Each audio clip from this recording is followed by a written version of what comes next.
My name is Ava Burke. Hi, Ava. My name is Michelle Kiro. It's very nice to meet you. So, can you tell me about... I have to admit, I'm a little shy. Oh, it's fine. I understand. We're meeting for the first time, so that's understandable. True. So, can you tell me about yourself? Your mom mentioned that you went to RoboCamp? Yeah, robotics camp at TSD. That's what it's called. Did you enjoy that?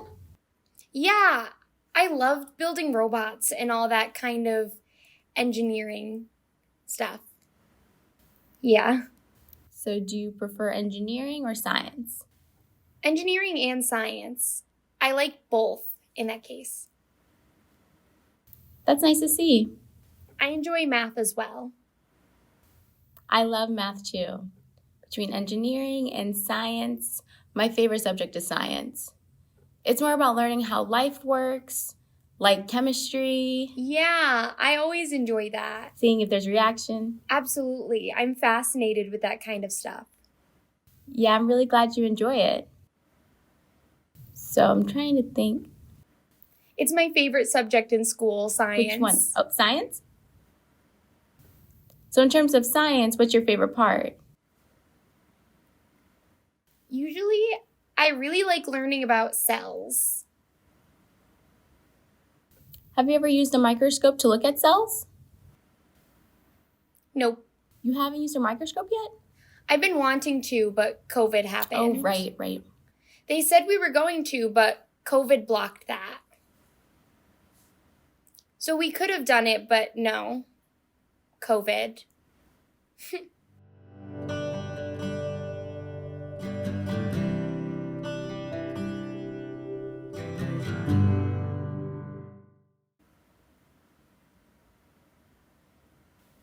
I wanted to ask. I heard you worked for the CIA in something science related. Am I right? You're close. My goal is to work with the FBI or CIA someday. Oh, that's your goal. Okay. Yes. Now, I've experienced working in CSI, crime scene investigation. I did that for 4 months. It was during my undergraduate studies. I'd study and then go investigate. I even assisted with autopsies. Autopsies are used to analyze how or why someone died to figure out what caused it. And I've helped with 13 autopsies. Oh, like chromosomes? Yes, that's one part of the analysis. It's more in depth than that, though. Right, just a part of it. I had a feeling about that. Chromosomes don't give you the full truth. It's not the full answer. Right, because it's only a small part of it. I have to research more on that. Yeah, it just explains if someone was female or male or... Yeah. That's what a chromosome show. Oh, I see. That makes sense. Yeah, XY. Or how old someone is. Yep, that too. An age range. That makes sense. So if there's no ID on a person, how you can analyze it would be from chromosomes. You look at the body's DNA and analyze it. You see who's gone missing recently, and then you match the body to the name. You make sure that it matches, like if they're female. Oh, that's fascinating. If they're short, you can even analyze their height to make sure it's the right match. It's really fascinating. Also, even now I study analytic chemistry. So I can't... Yeah. Analytic chemistry? Analytic chemistry. So chemistry is really broad. You have inorganic, organic, biochemistry. That's a mix of biology and chemistry. I know a little bit about biochem, but I prefer general chemistry, so. My dream is to work at the federal level in the FBI or the CIA to investigate and work in a lab. That's a wonderful goal. Yeah. So that's what I'm trying to work towards. It's just, again, My struggle is how to interact with hearing people because, many of them haven't ever met a deaf person before. You have to work with them, Yeah. teach them how to type back and forth or use an interpreter. So I'm working on that, trying to expose them so they know how to work with a deaf person. I understand that. It's a big situation or problem interacting with hearing people. For myself, I do voice and I have a cochlear implant, so it's easier for me to talk to them, but it's better to, how do I put this? To actually interact with hearing people using sign language. So that you actually push them to accommodate to what you're more used to.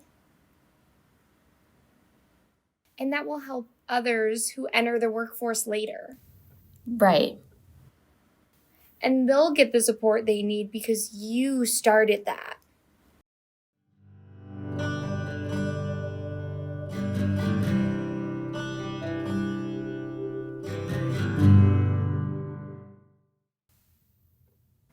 So yeah, just like you described, wanting to help other deaf people, I also want to help deaf people, especially you, so that when I leave a job and you come in, for example, everything will already be easier for you. Yes, that. You don't have to face the struggles I did. I want everything to be easily accessible for you, especially in the workplace, trying to educate hearing folks that maybe I can speak, but there are other deaf people who don't use their voices or even don't lip read. Some can't leave lips. Yeah, I'm not the greatest at lip reading. Sometimes I'll catch something weird with reading lips, but it's not the best way to communicate. Because some words look similar in the mouth, so without the sound, it's really hard. You can't see what they're saying for sure. So I understand why some people aren't masters at lip reading. Also, not only that, some deaf people also struggle with reading and English literacy. So people have to, make sure they're open-minded and patient with deaf people. Yeah. Because English isn't the first language. Yeah, ASL is my native language. So until second grade, I had been writing in ASL. Then they finally caught on to it. And they started training me to get back into starting to write in English again. And it was a total 180 for me. Reading helps with writing in English. Yeah, I didn't realize I was writing in ASL, yeah. Same here. My mom told me, you need to read to help you improve your written English. I understood, so I kept reading and my English writing got so much better. Yeah. I like reading. I'm always reading books. Just not as much during the summer. Yeah, I got it. I'll just read for an hour and then that's good. Yes, it's always good. Reading is very important. Yeah. During sixth grade, a teacher was looking at my report for my lexical level and said I was reading at the 9th grade level. Wow, you're very smart then. I was a little surprised at that. That just means you're smart. A little surprised by that, yeah. You shouldn't be because you know that deaf and hard of hearing people can do anything. Yeah, true. I am mainstreamed. Same here. I grew up mainstreamed. And then I came to RIT NCID, which became my first sort of deaf institute because there's so many deaf students there.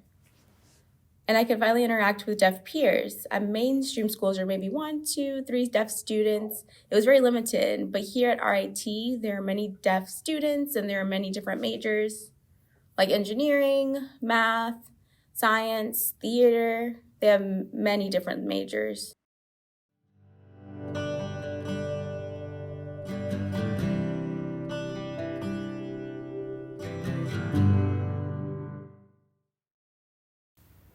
So what's your advice for hearing parents with deaf children? What would your advice be for them?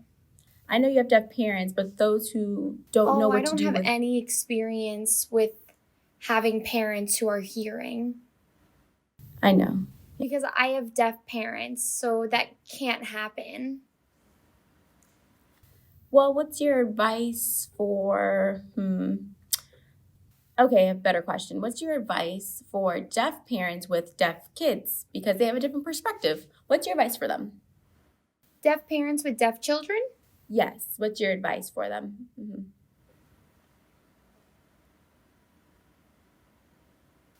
I'm fine with them implanting their kids. That's fine to do. And teaching your kids how to speak, that's fine. But if they can sign, start with that so they're fluent in sign language while they learn to use their cochlear implant. Because for me, my mom decided to implant me and teach me speech. But at the same time, she taught me to sign as my native language. Learning sign first made it smoother and easier to pick up speech. Sign was first because if a child is deaf, they need to have a native language to help them with speaking. It's just one thing many adults noticed. I and other deaf kids speak well because I learned to after I already had ASL as my native language. Start with sign and then do the implant and teach them speech. So teach them to sign as their native language first, and then from then on, teach them whatever. That's good advice. Yes, and their native language could be a sign language in any language.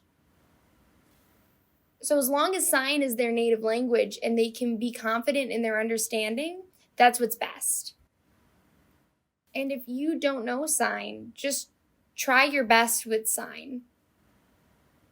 That's just my suggestion. I can't control what these parents do. Right. I agree. The matter is in their hands, so. So my advice for hearing parents with deaf kids, it's much like yours. I agree with your advice. Teach them sign and learn how to communicate with them. Then also, please bring them to where there are other deaf children. Don't leave them in isolation. Encourage them to meet deaf peers and expose them to deaf culture so they know that they're not alone. So explore what's out there. There are resources everywhere. Parents just have to call on other parents. There are many hearing parents with deaf children. Some have implants, some go the oral route, some of them are willing to learn sign language. But please learn sign language first because it makes it easier to communicate. That would be my advice for them. And the same goes for deaf parents with deaf children. I have one other piece of advice for them.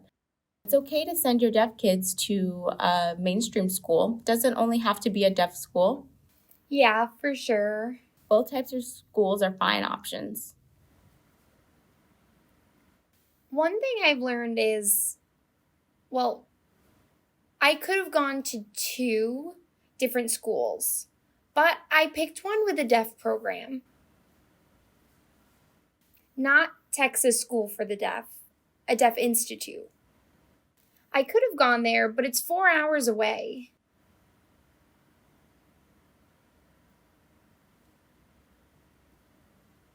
So some parents prefer that and put their kids in deaf schools, however many hours away, unless it's close by or whatever. And that's your decision. But I would rather put kids in a mainstream school with a deaf program because then they have a connection to both deaf and hearing communities and interact with both. Like for me, I have hearing friends. I have a best friend who is hearing, and I have a best friend in the deaf program too. I connect with both of them well because I had access to both languages, which is easier with the CI and speech therapy.